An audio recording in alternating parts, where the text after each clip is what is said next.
देखिए स्टूडेंट्स, अब हम बात करेंगे सॉल्ट ब्रिज को रिप्रेजेंट कैसे किया जाता है। देखिए, मैंने जो केस डिस्कस किया था जिसमें जिंक आपका एनोड की जिंक की जो इलेक्ट्रोड है वो एनोड की तरह काम कर रही थी और कॉपर की जो इलेक्ट्रोड है वो कैथोड की तरह काम कर रही थी। तो आप कुछ इस तरह से इसको दिखाते हैं।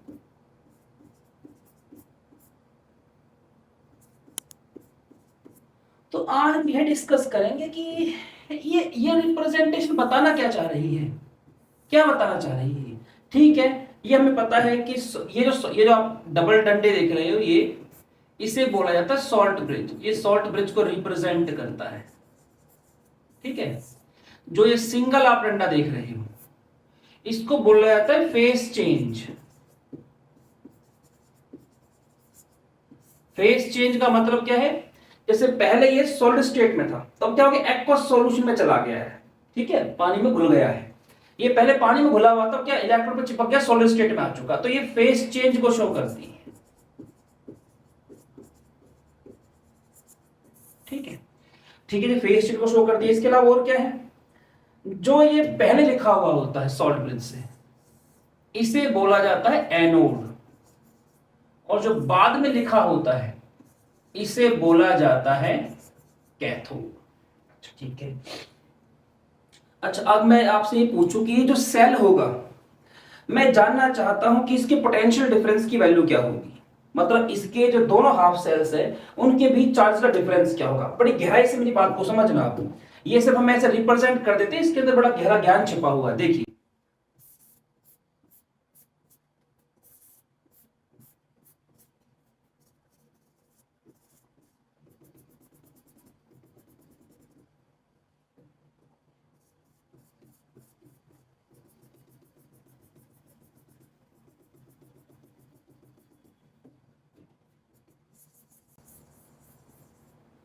ये था। ठीक है,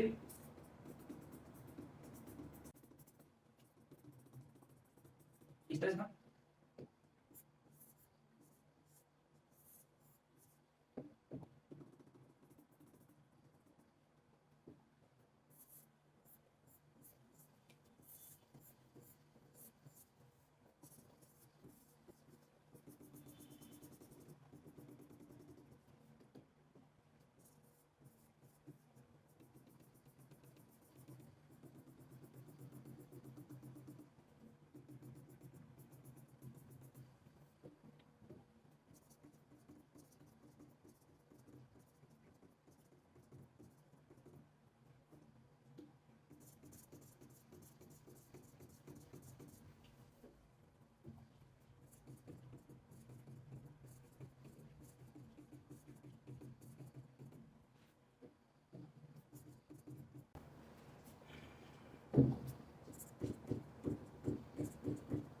ये हमारे पास था। तो अब यहां पर जो वैल्यू आई थी वो क्या थी? इसकी रिडक्शन पोटेंशियल की वैल्यू थी -0.06 वोल्ट, जबकि इसकी जो वैल्यू थी वो थी +0.34 वोल्ट। ठीक है ना, ये इनकी स्टैंडर्ड रिडक्शन पोटेंशियल की वैल्यू जो आपकी SHE से कंपेयर करके निकाली गई। ठीक है जी। अब जब इनको एक दूसरे के साथ कनेक्ट नहीं किया गया है, बहुत ध्यान से मेरी बात को सुनना और समझना आप, कि जैसे यहां ये एनोड ये कैथोड है। अब मुझे इतना पता है कि इसकी वैल्यू नेगेटिव है, इसकी पॉजिटिव है। ठीक है, ये इलेक्ट्रॉन लेने की टेंडेंसी रखता है, इलेक्ट्रॉन खोने की टेंडेंसी रखता है। तो सीधी सी बात है, इन दोनों को कनेक्ट करूं अगर मैं, तो ये तो काम करेगा आपका एनोड। ये जो इलेक्ट्रोड है कैसे काम करेगी? आपकी एनोड की तरह। और ये इलेक्ट्रोड कैसे काम करेगी? आपकी कैथोड की तरह। ठीक है, ये तब है कि मैंने कनेक्ट कर दूंगा, अभी मैंने कनेक्ट नहीं किया है इनको। ठीक है, तो जब ये सेल काम नहीं कर रहा, ठीक है, मैंने इनको वायर से कनेक्ट नहीं किया है, उस समय जो इन दोनों की SRP वैल्यू का डिफरेंस है उसी को ई नोट सेल बोलते हैं, इलेक्ट्रोमोटिव फोर्स। ये जो ई नोट सेल है जो आप लिखते हो normal, E note cathode minus E not anode in reduction form.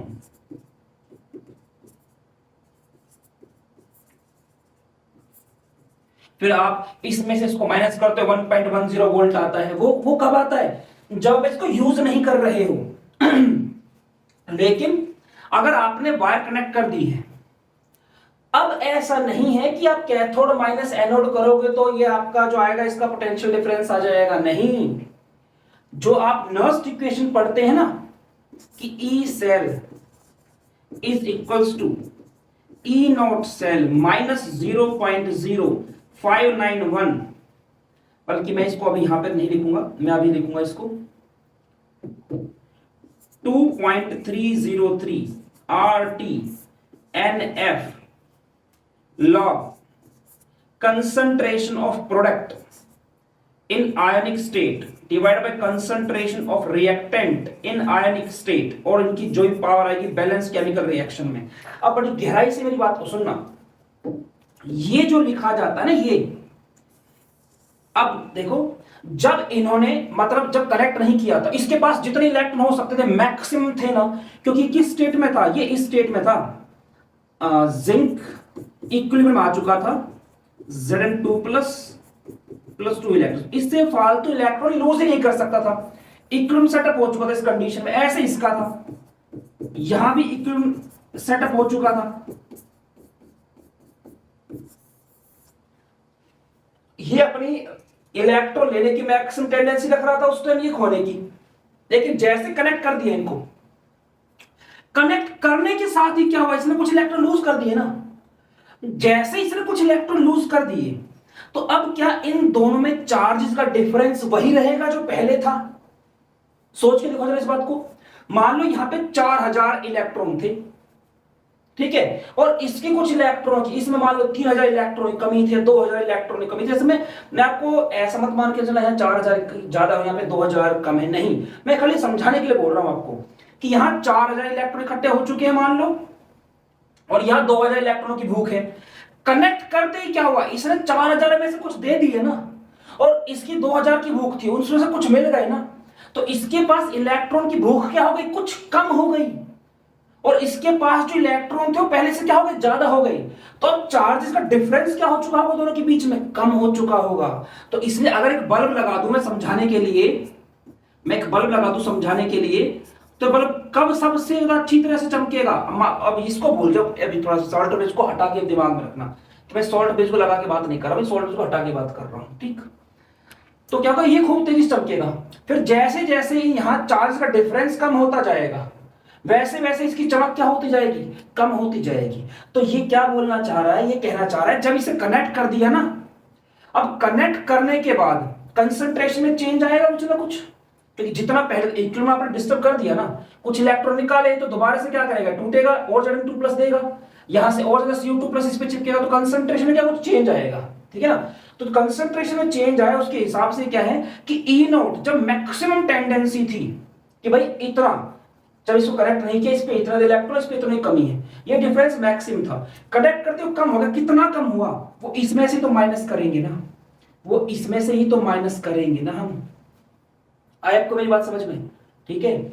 इसको एक तरह से और समझ लो, देखो जो स्पॉन्टेनियस प्रोसेस होता है, मतलब इसके केस में बात करो ना, और इसके केस में delta G naught is equals to minus NF E naught cell. कुछ लोग पता है क्या करते हैं, लोग, मतलब मैं यहाँ किसी टीचर की बात नहीं कर रहा हूँ, लोग से मेरा मतलब है हम इंसानों की बात है, जो उसमें स्टूडेंट्स हो, जो टीचर हो, कुछ भी हो, वो ये मान कर चल रहे होते कि जो नोट होता है ना, इस नोट का मतलब होता है स्टैंडर्ड कंडीशन, और इसका मतलब होता है आपको टेम्परेचर लेके चलना है 298 केल्विन, कंसंट्रेशन लेके चलनी है आपको 1 मोलर। ऐसा कुछ नहीं है इसमें, इसमें ऐसा कुछ नहीं है। ये क्या बोल रहा है, ये कहता है कि आपका जब सेल काम नहीं कर रखा, जब दोनों हाफ सेल अलग अलग रखी हुई हैं, ठीक है, तो अब इनकी स्पॉन्टेनिटी क्या होगी, सबसे ज्यादा, कि अब अगर मैं वायर लगाऊंगा तो यहां पे रिएक्शन सबसे ज्यादा स्पीड में होगी, उसकी स्पॉन्टेनिटी क्या होगी, सबसे तेजी के साथ होगी। मतलब सॉरी, मैं इसमें स्पीड से कोरिलेट नहीं करूंगा स्पॉन्टेनिटी को, मैं सिर्फ बोलूंगा उसकी डेल्टा जी की वैल्यू क्या होगी, ज्यादा से अगर नेगेटिव आए, क्योंकि ई नोट सेल क्या होता है, मैक्सिमम वैल्यू पे होता है जब ये काम नहीं कर रहा होता, ठीक है। और एक होता है डेल्टा जी, उसमें आप यूज करते हैं NFE सेल। अब ये नोट नहीं लगा है, टेम्परेचर अभी भी 298 होगा, कंसंट्रेशन पहले की तरह मोलर लेके चले थे हम शुरू में, पर अब इसमें नोट नहीं लगा है। क्यों? ये अब बात कर रहा है कि जब इसको कनेक्ट कर दिया है ना, अब बताओ किसी पर्टिकुलर स्टेज पर इसकी स्पॉन्टिनिटी कितनी है।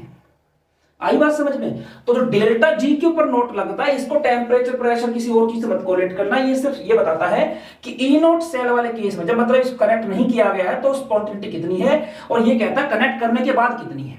कनेक्ट करने के बाद तो कुछ कम होगी ना, क्योंकि कुछ इलेक्ट्रॉन वहां पे ट्रांसफर हो गए हैं। तो इसे नर्स्ट इक्वेशन में क्या करते हैं, जो ई सेल निकालते हैं, ये आता है ना, ये ई सेल जो नर्स्ट इक्वेशन से आता है, उसको आप यहां पुट करते हैं, और जो ये वाला है ना, ये ई नोट सेल ये यहां पे पुट करते हैं। दोनों वैल्यू अलग अलग आती है, दोनों सेम नहीं आती है, भले दोनों सेल आपके सेम दोनों जो कंडीशन है सेम टेम्परेचर पे रख रहे हो आप, ठीक। अब चलते थोड़ा सा आगे। तो इतना आप समझ चुके हैं कि जो ई सेल निकालोगे तो ई नोट सेल से क्या कुछ कम आएगा, क्योंकि सेल कुछ काम कर चुका होगा, ठीक है, उसकी कुछ केमिकल एनर्जी इलेक्ट्रिकल एनर्जी में कन्वर्ट कर चुकी होगी, ठीक। तो ये नर्स इक्वेशन जो है ये बहुत ही यूजफुल है, इसी के बारे में हम लोग आज बात करने वाले हैं। लेकिन उससे पहले क्या था कि आपको ई नोट सेल पता होना चाहिए कि ई नोट सेल का मतलब क्या होता है।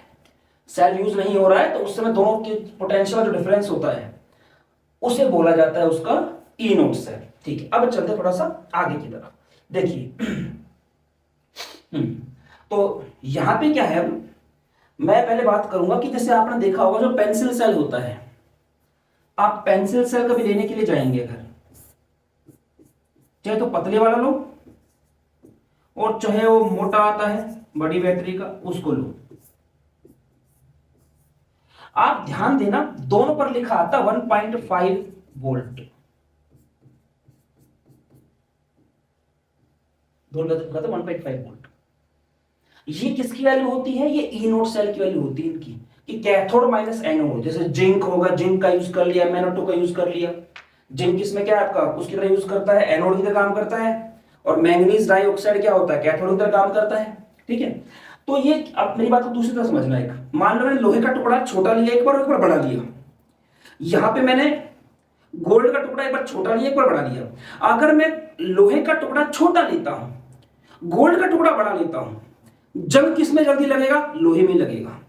गोल्ड का टुकड़ा छोटा ले लूं और लोहे का टुकड़ा भी छोटा रखूं, अब जंग किस में जल्दी लगेगा, लोहे में ही लगेगा। अब लोहे के टुकड़े को बड़ा ले लूं और गोल्ड के टुकड़े को छोटा लूं चाहे बड़ा लूं, जंग किस में जल्दी लगेगा, लोहे के टुकड़े में ही लगेगा। तो कहने का मतलब क्या है, जो किसी मेटल की रिएक्टिविटी होती है वो उसकी क्वांटिटी पर डिपेंड नहीं करती है, वो उसके नेचर पर डिपेंड करती है, ठीक है।